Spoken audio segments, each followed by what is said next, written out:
Kita bahas kasus pembunuhan anak politisi PKS bersama dengan kriminolog Universitas Budi Luhur, Luki Nurhadianto. Selamat petang Mas Luki dengan Maidop. Petang, Mbak Maidol. Oke, Mas Luki, yang pertama polisi kan bilang hanya ada satu tersangka dalam kasus pembunuhan anak politisi PKS. Analisis Anda bergaris lurus dengan fakta dan juga kejanggalan yang sempat muncul selama ini? Ya, tentu kita patut mengapresiasi ya waktu 2 minggu ini kemudian bisa apa namanya bisa menghasilkan gitu satu simpulan bahwa pembunuhan ini dilakukan oleh seorang yang tunggal.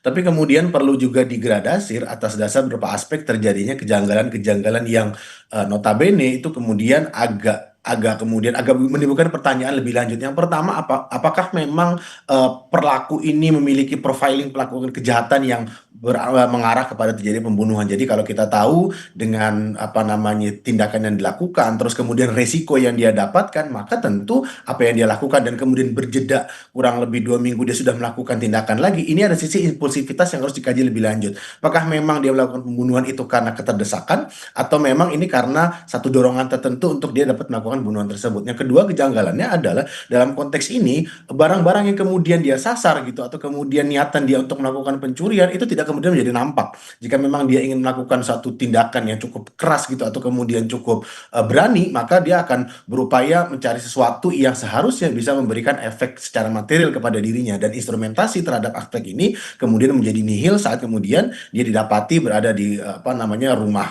apa namanya korban berikutnya gitu, tapi kemudian dia melakukan pengumpetan yang justru berada di ruang publik yang justru milik orang lain. Ini menandakan bahwa pelaku tidak memiliki kesiapan gitu secara mental ataupun secara psikologis agar dia tidak ketahuan dari pengejaran kepolisian. Yang ketiga adalah jika memang ada satu apa namanya satu perlawanan, satu retensi dari korban, maka seharusnya bukti-buktinya akan lebih lebih kuat lagi, tidak hanya kemudian dilekatkan kepada alat pembunuhan, dalam hal ini adalah pisau, tapi kemudian jejak-jejak yang memang mengarah kepada diri pelaku, apakah memang apa namanya serpihan-serpihan kulit seperti itu, atau kemudian adanya perlawanan jika memang Mm-mm. ada yang dilakukan Oke. oleh Mhm. korban, dan itu mengindikasikan bahwa perlu dipertanyakan lebih lanjut apakah memang ini adalah pelakunya. Yang jika memang ini pelakunya, tentu profil terhadap dirinya itu perlu dalami Oke. secara lebih Oke, intensif. setelah penetapan tersangka kemudian juga pelaku ditangkap begitu ya, kita bisa bicara soal motif-motifnya kan akhirnya terungkap, motif ekonomi.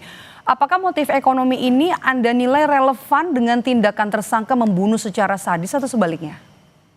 Ya, ini yang tadi saya sampaikan juga bahwa telah terjadi ketimpangan resiko seperti itu. Jadi saat kemudian dia seharusnya bisa mendapatkan sesuatu yang lebih besar, tapi kemudian dia mendapatkan resiko yang justru lebih besar, cenderung biasanya dalam konteks pelaku-pelaku yang terkategorisasi sebagai penjahat seperti ini, maka mereka akan menirkan peran-peran yang bersinggungan dengan pihak lain. Jadi saat kemudian dia menyerang suatu target atau kemudian menyerang suatu rumah, maka Mhm, mereka sudah surveillance, mengkalkulasikan resiko dan sejauh mana saat mereka mhm, berhasil barang yang mereka dapatkan itu bisa menyenangi atau kemudian membutuhkan kehidupannya. mhm. Yang kedua adalah dalam konteks ini pula bisa kita lihat apa yang dia dapatkan itu hampir tidak ada seperti itu ya.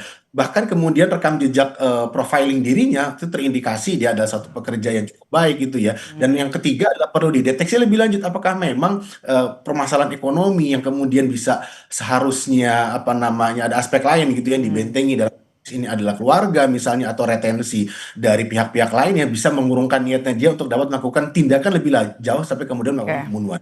Mhm. Dan kemudian yang keempat dalam konteks crime scene yang bersifat zonal seperti ini agak sedikit tertutup gitu, dan mengindikasikan memang telah terjadinya satu hal yang cukup dipersiapkan secara matang oleh pelaku tersebut, dan seharusnya mengindikasikan ini dilakukan oleh Oke. tindakan jika memang penyidikan dilakukan secara lebih profesional. Oke, itu tadi dari motif. Kemudian juga kita pindah ke soal CCTV. Tadi kan polisi pada saat konvers bilang kalau CCTV ini kan rusak, tidak ada di rumah gitu, tidak ada di TKP, didapat dari tetangga. CCTV yang mati di TKP menurut Anda sebuah eh, kejanggalan yang sudah dibuktikan polisi? Nah, inilah yang menurut saya dalam konteks kalau kita mengkorelasikan dengan apa namanya atribusi dari pelaku, maka seharusnya dia tidak mengetahui keberadaan CCTV tersebut jika memang ini adalah tindakan yang bersifat reaktif atau kemudian impulsif. Mhm. Jadi CCTV itu dia tidak tahu jika memang mati, dan kemudian seharusnya tercapture di sana. Yang kedua adalah dengan matinya CCTV ini seharusnya dengan properti yang sedemikian besar ini sudah bisa menjadi sinyalemen bahwa telah terjadi ketidakamanan atau kemudian insekuritas dari orang yang memiliki rumah atau kemudian keluarga dari korban. Yang ketiga yang bisa mengindikasikan sejauh mana kemudian aktivitas yang berada di rumah itu cenderung sepi, terus kemudian meninggalkan anaknya seorang diri, atau kemudian ada orang lain tapi kemudian tidak berada di aktivitas yang cukup dekat, sehingga terkesan gitu ya bahwa memang telah terjadi satu pembiaran gitu, bahwa korban itu kemudian dibiarkan sendirian, terus kemudian CCTV juga kemudian dalam kondisi mati. Yang keempat adalah tentu dalam konteks ini yang perlu kemudian dirangkai tidak hanya kemudian keberadaan CCTV, tapi sejauh mana rekam jejak digital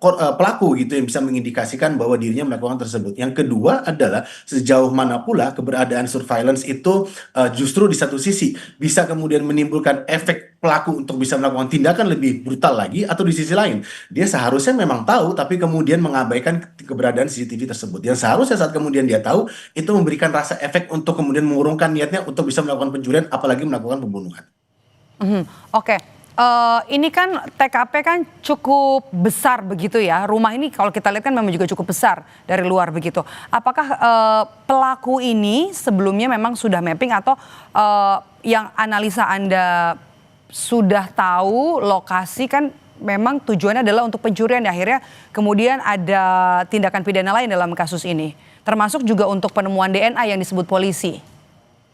Ya, biasanya dalam konteks pencurian mereka akan melakukan satu, yang pertama biasanya adalah melakukan identifikasi atau pemetaan. Pemetaan mulai dari sasarannya, terus kemudian aktivitas dari korban, terus keberadaan CCTV, bahkan kemudian perlengkapan yang digunakan. Yang kedua adalah mereka akan memetakan resources. Jadi sejauh mana ancaman-ancaman yang bisa menimbulkan efek jera atau kemudian menggentarkan niatnya dia untuk dapat melakukan tindakan pencurian tersebut. Yang ketiga adalah biasanya dalam konteks ini tindakan melakukan pembunuhan dalam konteks pencurian itu adalah opsi paling terakhir. Saat kemudian dia bisa melarikan diri, itu adalah opsi yang seharusnya dia ambil alih-alih dia melakukan pembunuhan yang seharusnya bisa lebih memberatkan dia nanti saat kemudian mereka ditangkap oleh pihak kepolisian.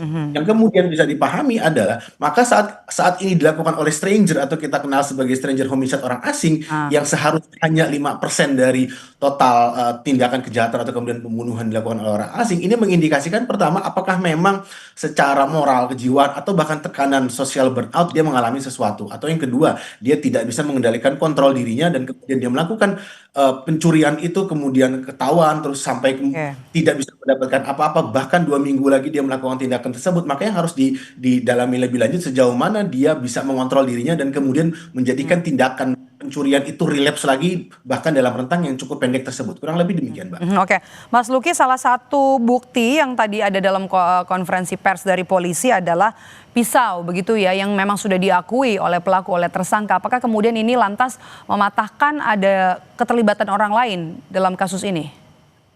Ya, tentu jika memang alat buktinya saat ini CCTV terus kemudian pisau, maka pelaku tidak memiliki kemampuan lagi untuk bisa mengelak gitu ya dari apa yang kemudian mengarah kepada dirinya. Tapi yang perlu kita pertimbangkan berikutnya adalah keberadaan saksi. Itu yang pertama, sejauh mana kemudian apakah memang ini bersifat tunggal atau ada pihak-pihak yang justru berupaya mengaburkan atau kemudian mengabaikan tindakan keamanan kepada diri korban atau bahkan properti keluarga korban. Yang kedua yang bisa terindikasi adalah sejauh mana tuntutan-tuntutan atau tuduhan-tuduhan bahwa yang bersangkutan itu mengalami lilitan ekonomi yang cukup berat, itu bisa mengguidance dirinya untuk dapat melakukan pencurian bahkan melakukan tindakan pembunuhan meskipun itu diketahui oleh anak kecil. Yang ketiga yang bisa kita kategorisasi berikutnya adalah sejauh mana inner circle dari pelaku tersebut, baik dalam konteks keluarga atau kemudian lingkungan terdekat, itu bisa mempengaruhi tindakan tersebut atau bahkan memberikan efek untuk tidak melakukan tindakan. Jadi 3 aspek inilah yang seharusnya bisa mengindikasikan motivasi terutama, terus kemudian niatan dia, dan apakah memang niatan dia ini adalah tindakan yang bersifat impulsif, memang sudah direncanakan lebih lanjut. Baik, terima kasih sudah memberikan pandangan dan juga bergabung bersama kami di Kompas Petang. Kriminolog dari Universitas Budi Luhur, Mas Luki Nurhadianto. Sehat selalu, Mas Luki. Sama-sama.